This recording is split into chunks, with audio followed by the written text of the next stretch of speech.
Hi there, I'm Peter Batt, and this is Fake News. Fake news, shooby-dooby-dooby-doo. Fake news, shooby-dooby-dooby-doo. Fake news, shooby-dooby-doo-boo.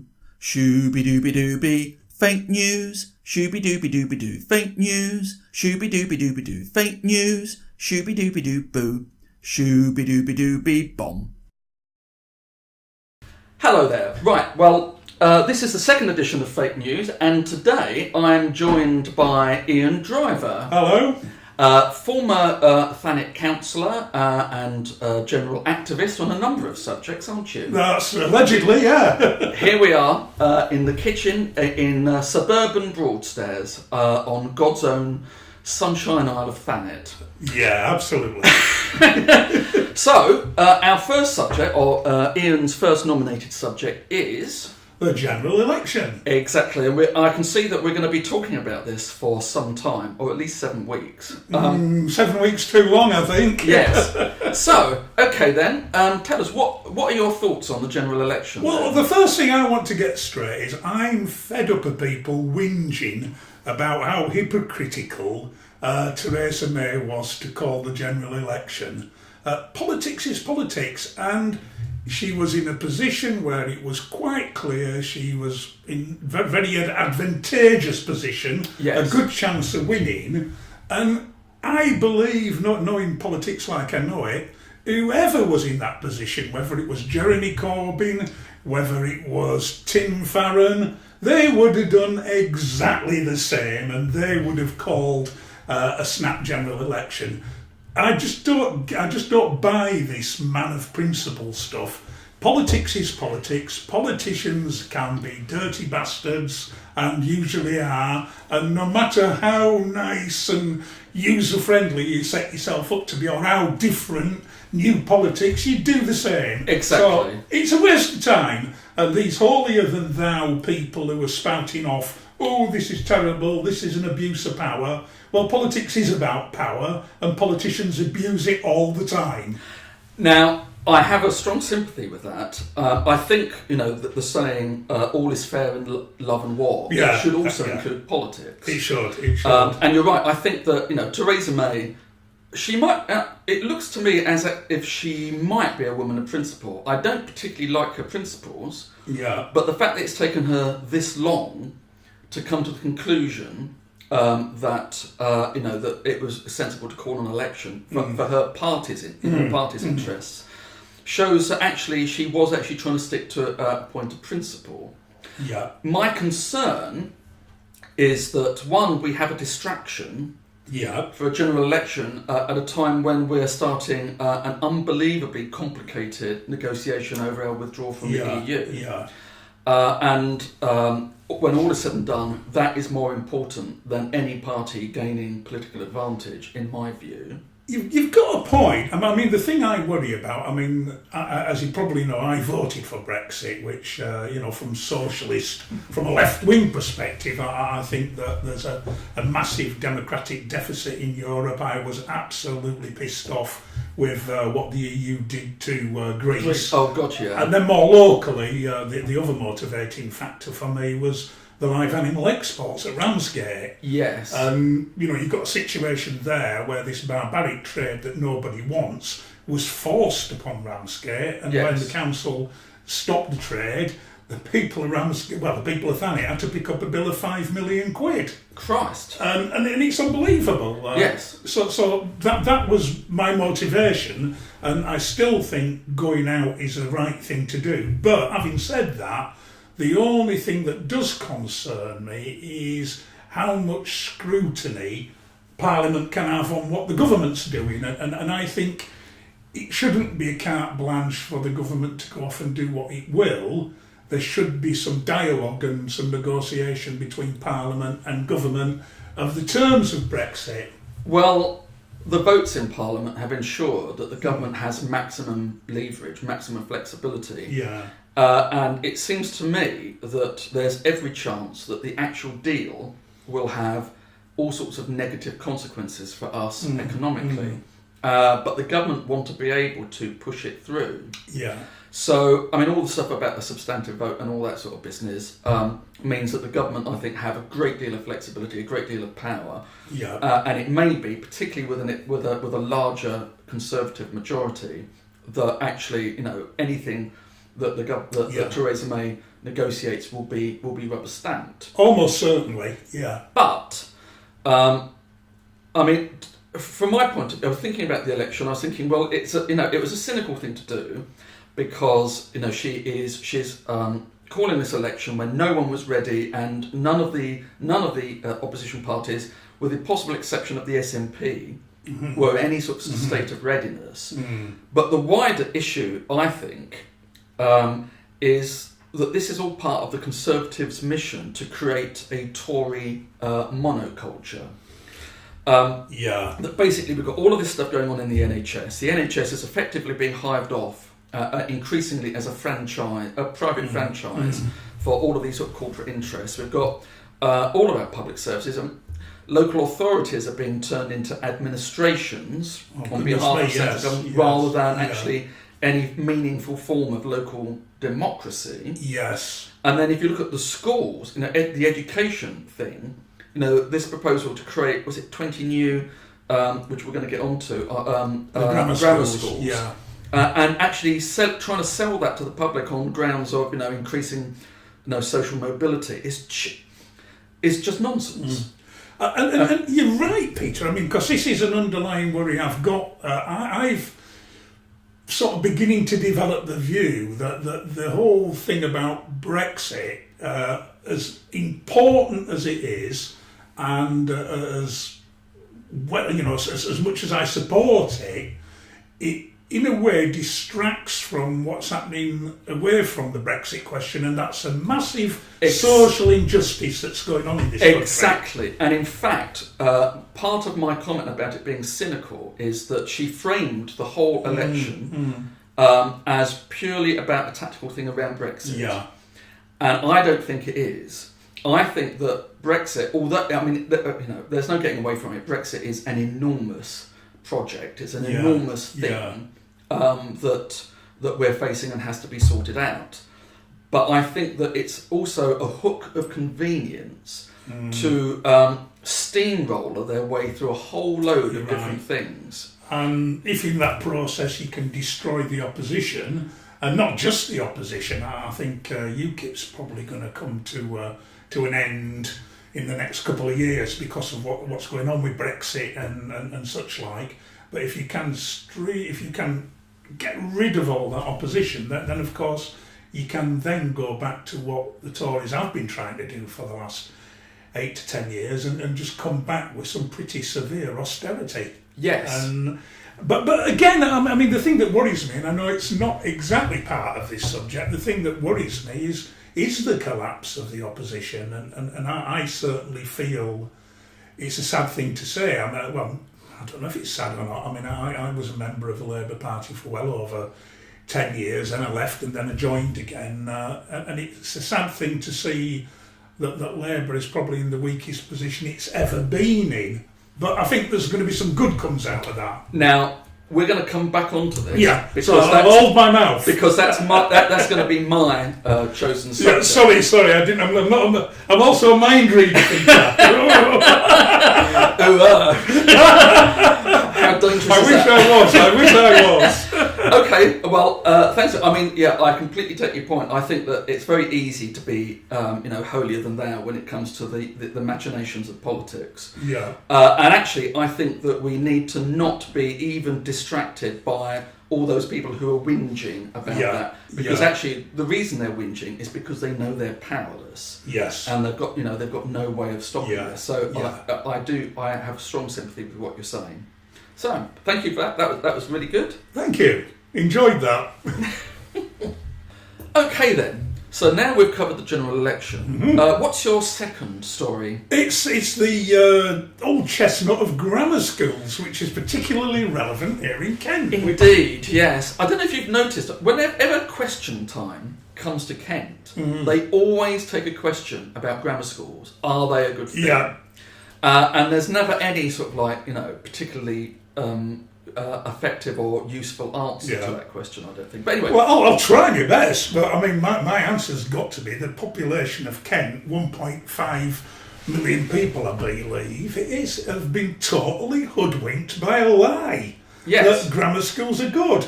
Grammar schools are evil, in my opinion. Every study after study, expert after expert, has come to the conclusion over many years that grammar schools are divisive, that they cater for the elite, and that the majority of the population are, especially poorer people, are excluded from grammar schools. And it's true, there is no questioning that philosophy, that truth. You can't question it. There's so much evidence, so many statistics that have been stacked up over the years that say to me grammar schools are an evil and divisive system and they should be stopped. And in somehow or another, the powers that be seem to be able to manipulate people's thinking to get them to believe it's the best thing ever to be selective.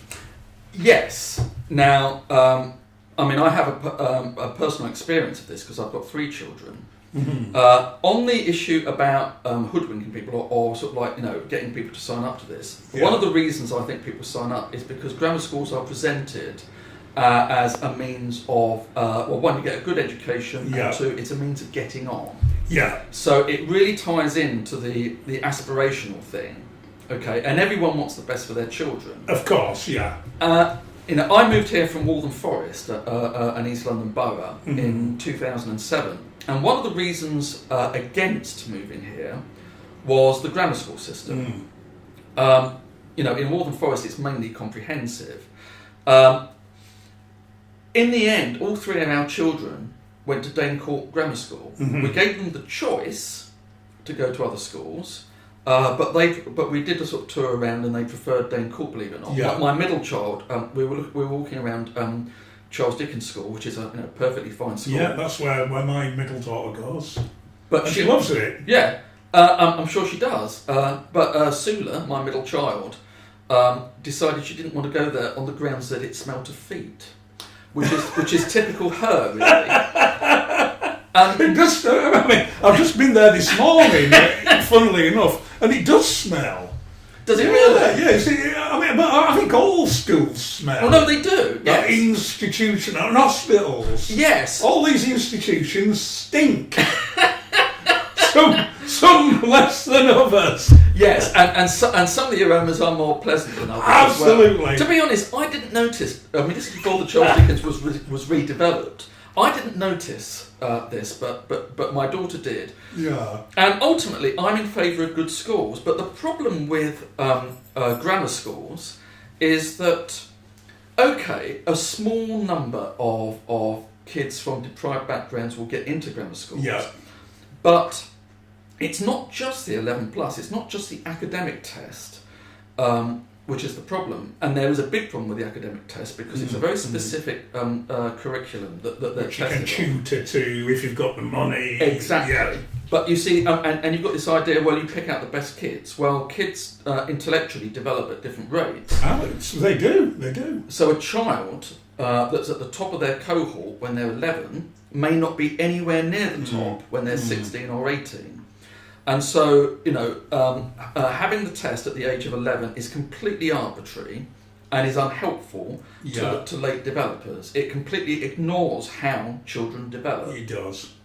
But the other thing about grammar schools, it seems to me, is that they are social gatekeepers as well. Very true. Very true. And again, this both of my daughters, they excelled on all of the parts of the 11 plus except maths, and they both failed the maths section, and so they both they had to go through a sort of a process with one of the governors, and there was a panel of people, and with my second child, the whole thing was presenting her as if she's more middle class than thou.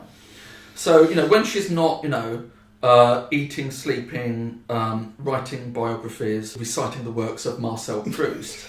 She's sort of organising international water polo events, that sort of thing, and they welcomed her in. Mm. And you see, that is the problem. And as you rightly say, grammar schools, once you get in there, they allow you, they can propel you onto better things. The point is that they are a bastion of middle class values. Yeah.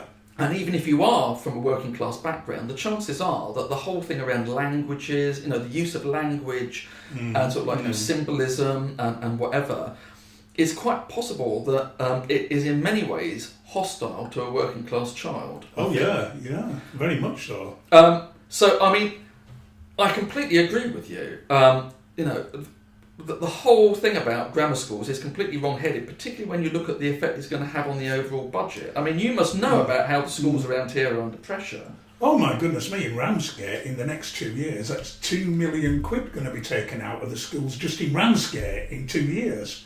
And the schools are under pressure. I mean, the way I look at it is it's all about talent. We're a society that depends upon our success, having talented youngsters coming in to take over the jobs, to do the stuff.